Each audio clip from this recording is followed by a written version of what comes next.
क्या के वचन कैसे कहेगा, नहीं ही कहेगा। जो सभी जीवों में मैत्री भाव रखने वाला है, सम्यक दृष्टि है, वो अचेतन स्थान, पाषाण, ग्रह आदि अन्य के विश्राम स्थानों में स्वप्न में भी वैर नहीं करता। अन्य जो दुष्ट बलवान होकर हमारा धन, धरती, आजीविका व कुटुंब का घात, हमारा भी मरण करना चाहे तो उसमें भी वैर नहीं रखता।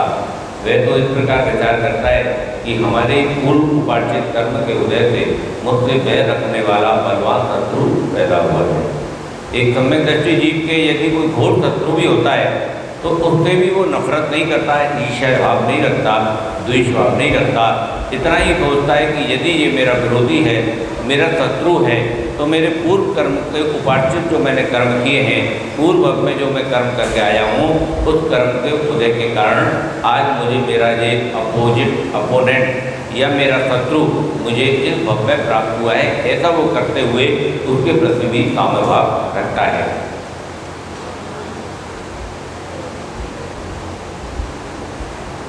अब मैं अपनी सामर्थ्य के अनुसार साम, जो प्रिय वचन, दाम, जो धन देना, उसमें बल प्रमाण दंड देना, इसमें परस्पर भेद करना आदि उपाय से शत्रु को रोककर अपनी रक्षा करनी चाहिए। ये किन प्रकार यदि बिना किसी हिंसा के यदि वो उसका समन हो जाए तो समन करना चाहिए।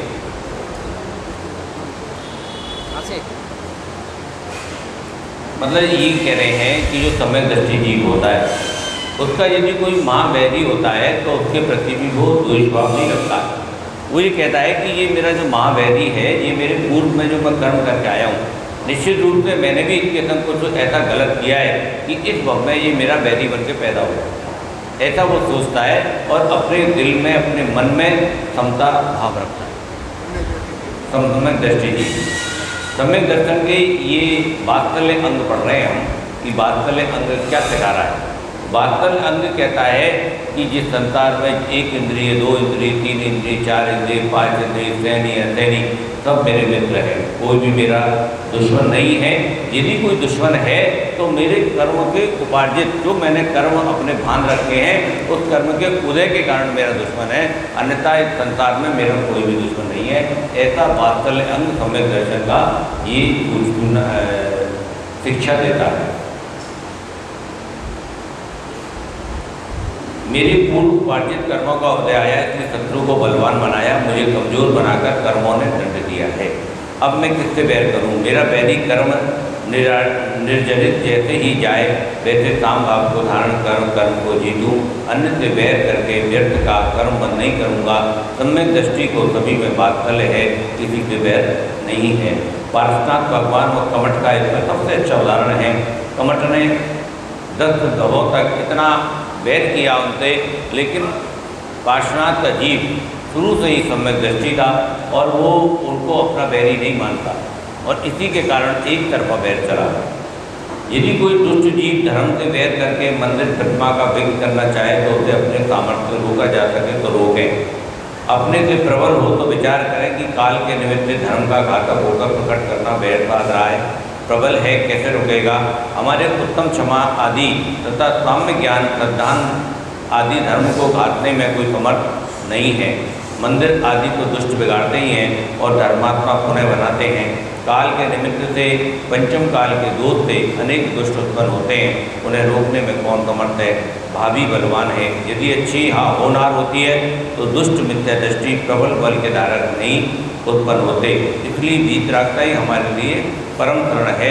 इस प्रकार वात्सल्य नाम का सत्संग उनका वर्णन किया गया। ये कह रहा है कि ऐसा नहीं कोई हमारे मंदिर पर घात करे, कोई नुकसान पहुंचाए तो हम उसको देखते रहें। हमें अपनी सामर्थ्य के अनुसार उसको रोकना चाहिए और ये कोशिश करनी चाहिए कि किस प्रकार आगे भी हम इसकी रक्षा कर सकें। कम से कम हिंसा करके हमें अपने अनायतन जो हमारे धर्म तीर्थ स्थल हैं, इनकी रक्षा करनी चाहिए। जैसे ऐसा नहीं है कि कोई मंदिर का नुकसान प्रत्यक्ष रूप से कर सकता है, अप्रत्यक्ष रूप से भी कर सकता है। हमारी जो संस्थाएं हैं, जैसे हमारी जितनी भी संस्थाएं हैं, शिक्षण संस्थाएं हैं, स्कूल हैं, विद्यालय हैं, मंदिर हैं, इन सबका जो रजिस्ट्रार ऑफिस होता है, चिट फंड ऑफिस बोला जाता है, वहाँ पर इसकी रजिस्टर्ड होता है ये जो संस्थाएं होती हैं।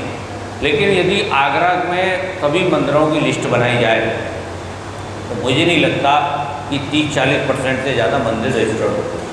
कई मंदिर के मंत्रियों को, अध्यक्षों को मैंने फ़ोन करके सूचित किया कि आपका मंदिर रजिस्टर्ड नहीं है, आप अपना मंदिर रजिस्टर्ड कराएं। अब इसमें नुकसान कैसे होगा? इसमें नुकसान ऐसे होगा कि जो दूसरे धर्म का व्यक्ति होगा, हमारे 2-3 धर्म के लोगों को अपनी तरफ मिला लेगा और जाके अपना ट्रस्ट बनाएगा और उस पर कब्जा कर लेगा किसी भी संस्था पर जाके। और ऐसे ही जैसे रतन मुनि है, रतन मुनि पे कब्जा हो गया, नुनियाई है मंदिर, नया ट्रस्ट बना लिया। एक दुलियागंज में है महावीर दिगंबर मंदिर, उस पर कब्जा कर लिया, स्कूलों पे कब्जा कर लिया। तो इसके लिए दोषी वो नहीं है, जिन्होंने कब्जा किया वो दोषी नहीं है। आप अपनी कीमती वस्तु को सड़क पर डाल कर छोड़ दें, आप अपनी सोने की चैन गीली हो जाए सुखाने के लिए धूप में रख दें और 1 घंटे बाद जाए, यार वो तो मिल ही नहीं रही, तो इसमें चैन उसका दोष नहीं है जो उसको ले गया। अब आपने अपनी इतनी करोड़ों की ज़मीन, अरबों की ज़मीन आपस में लड़ रहे हो पदों के लिए, लेकिन उस जो जिस चीज़ पर ध्यान जाना चाहिए उस चीज़ पर किसी का ध्यान नहीं है कि इस संस्था का परफेक्ट रजिस्ट्रेशन होना चाहिए, इसकी बाई लॉज होनी चाहिए कि कोई भी अधर्मी, विधर्मी या अजैन इस पर आकर कब्जा नहीं कर सके। तो ये यहाँ पर अपनी वात्सल्य अंग ने कहा है कि अपने विवेक का भी प्रयोग करो। ऐसा नहीं कि उत्तम क्षमा धारण कर ली, ठीक है यार कोई नहीं, तू आ जा हमारे कब्जा कर ले, हम तो और बना लें। ऐसी सोच भी नहीं होनी चाहिए। जो हमारे पास हमारी संस्थाएं हैं, हमारे जितने भी आयकर बने हुए हैं धार्मिक संस्थाएं, उनको सुरक्षित करने का हमें परस्पर काम करना चाहिए। अब ये हमारे पड़ोस में मंदिर है, इनको मैंने बोला कि आपके मंदिर का रजिस्ट्रेशन नहीं है। आज करीब मैं समझता हूँ 20 साल तो हो गए मारुति स्टेट मंदिर, मारुति स्टेट मंदिर, कलाकुंज मंदिर को 20 साल हो गए। तो वहाँ के अध्यक्ष मंत्री को मैंने कहा कि आप अपना मंदिर रजिस्टर कराओ, नहीं तो हम 10 जने आएंगे और अपना ट्रस्ट बनाएंगे और तुम्हारे मंदिर पर कब्जा कर लेंगे। वो वहाँ पर कोशिश कर रहे हैं लेकिन वो बंद कर नहीं पा रहे हैं, पता नहीं क्या दिक्कत है वहाँ पर आपस में इतना विभेद है। लेकिन इस मुद्दे पे विभेद नहीं होना चाहिए। जैसे कोई भी मकान लो तो मकान की रजिस्ट्री, अपना मकान होता है, दुकान होती है, अपन तुरंत रजिस्ट्री कराते नहीं कराते, तो वहाँ पे रजिस्ट्रेशन कराने में क्या दिक्कत है? रजिस्ट्रेशन कराना चाहिए, अपने सुरक्षित रखना चाहिए। तो ये भी एक धार्मिक संस्था का जो नियम है उसका हमें ध्यान रखना चाहिए। अब आता है प्रभावना नाम का सम्यक का 8वां अंग, सबसे महत्वपूर्ण अंग है प्रभावना अंग। अज्ञान तिमिर व्याप्तिम, अज्ञान तिमिर व्याप्तिमपाकृत्य यथा यथम जिन शासनम महात्म्य प्रकाश स्याद प्रभावना। संसारी जीवों के हृदय में अज्ञान रूपी अंधेरा फैला हुआ है, उसे सच्चे स्वरूप के प्रकाश से दूर करके जिनेंद्र के शासन का महात्म्य बतलाना, प्रकाश करना, यही प्रभावना नाम का सम्यक का 8वां अंग है। आज हमारे कितने ही लोग हैं, कितने ही जैनी भाई हैं, हमारे साधर्मी बंधु हैं, मंदिर आ रहे हैं, तो उनको जैन धर्म के बारे में, सच्चे भगवान के बारे में स्वरूप तक पता हो, यह कोई आवश्यक नहीं है। और जब तक सच्चे देव का स्वरूप उसे पता नहीं होगा, सच्चे शास्त्र का स्वरूप पता नहीं होगा, सच्चे देव का गुरु का स्वरूप पता नहीं होगा, तो वो मिथ्यात्व की गलियों में भटक जाएगा। उसको कोई रोकने वाला नहीं है, उसका भटकना तय है। जब उसे रास्ता ही नहीं पता कि दिल्ली जाना कैसे है, दिल्ली का रोड कौन सा है, या तो वो मुर्जाबाद की तरफ मुड़ जाएगा या भरतपुर की तरफ मुड़ जाएगा। तो इसलिए यहाँ पर प्रभावना अंग के द्वारा ये बताया गया कि पहले जो अपना धर्म है उस धर्म के बारे में जान लो।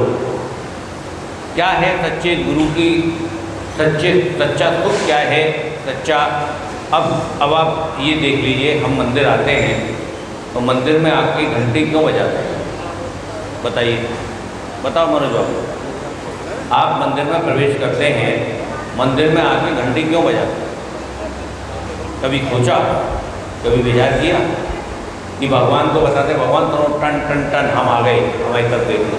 ऐसा कुछ होता है? क्या होता है? क्यों बजाते हैं?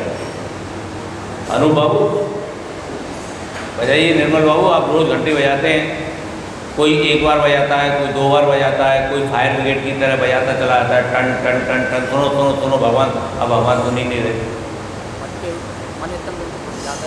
मन कैसे खुल जाए? घंटी बजने से मन खुल जाए?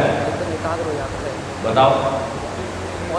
चलो कल सब लोग पढ़ के आना, सोच के आना, कल चर्चा करेंगे कि मंदिर में घंटी क्यों बजाई जाती है। या ऐसा विशेष जाना, अनादिकाल का संसारी जीव सर्वज्ञ भीतरा द्वारा प्रकाशित धर्म को नहीं जानता। इसी कारण से यह भी ज्ञान नहीं है कि मैं कौन हूँ, मेरा स्वरूप कौन है। मैं जब तक जन्म नहीं हुआ था, मैं कहाँ था, कैसा था, यहाँ मुझे किसने उत्पन्न किया, रात दिन आयु बीत कर नष्ट हो रही है, मुझे करने योग्य क्या था, मेरा हित क्या था, आराधने योग्य क्या था, कौन मेरे आराधक थे। जीवों को अनेक प्रकार के दुख और सुख क्यों होते हैं, देव गुरु धर्म का स्वरूप कैसा है, मृत्यु का जीवन का क्या स्वरूप है, भव भक्ष्य अभक्ष्य का क्या स्वरूप है। इस पर्याय में मुझे करने के लिए कौन से कार्य थे, कौन से मैंने किए, मैं कौन हूँ, मेरा कौन हूँ, मैं किसका हूँ, इत्यादि विचार रहित मोहिनी क्रम अंधकार से आच्छादित हो रहे हैं। उनके अज्ञान रूप अंधकार को स्याद्राम रूप परमात्म के प्रकाश से दूर कर स्वरूप और पर का रूप का प्रकाश ज्ञान करना वे प्रभावना अंग का, प्रभावना नाम का अंग है। सम्यक दर्शन, सम्यक ज्ञान, सम्यक चरित्र के द्वारा आत्मा का प्रभाव महत्व में प्रकट करना ये प्रभावना का अंग है। दान, तपशील, संयम, निर्लोभता, विनय, प्रिय वचन, जिन्हें पूजन गुण प्रकाशन द्वारा जिन धर्म का महत्व में प्रभाव प्रकट करना ये प्रभावना है। बोले शांतिनाथ भगवान की जय। या वाणी के ज्ञान से सूझ लोकालोक।